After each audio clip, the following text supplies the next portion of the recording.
సత్యం వాళ్ళందరైతే financier దగ్గరికి వెళ్తారు. ఇక ఫైనాన్షియర్ అయితే నాకు వడ్డీ, అసలు మొత్తం ముట్టింది. ఇగోండి మీ ఇంటి పత్రాలు అని అనేసరికి ప్రభావతి అయితే ఆ పత్రాలు తీసుకోబోతూ ఉంటుంది. ఇక సత్యం అయితే ప్రభావతి కసి చూడగానే ప్రభావతి కామ్‌గా ఉండిపోతుంది. ఇక సత్యం ఆ పత్రాలు తీసుకుంటూ ఉంటాడు.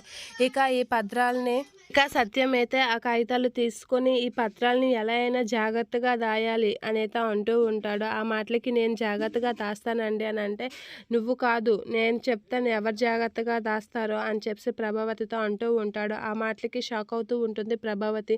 అమ్మ మీనా దా అనైతే అంటూ ఉంటాడు సత్యం. ఆ మాటలకి ప్రభావతి అలా చూస్తూ ఉంటుంది. ఇక ప్రభావతి ముందుగానే సత్యం అయితే మీనా చేతిలో అయితే కాగితం ఆ ఇంటి పత్రాలైతే పెడుతూ ఉంటాడు.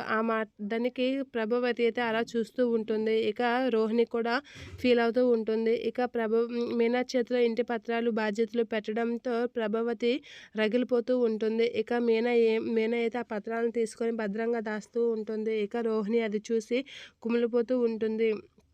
ఏంటే పెద్ద విర్రవీగుతున్నావన్నట్లుగా ప్రభావతి అయితే మీనా కాస్త చూస్తూ ఉంటుంది. ఇక మీనా అయితే ప్రభావతిని ఏమనకుండా అలా చూస్తూ ఉంటుంది. ఇక మీనా కాస్త అయితే ప్రభావతి చూస్తూ నన్ను ఎంత ఇచ్చేసావే, నా ఇంటి పత్రాలు నీ చేతిలో పెట్టుకుంటావా అని అయితే కోపంతో రగిలిపోతూ ఉంటుంది ప్రభావతి.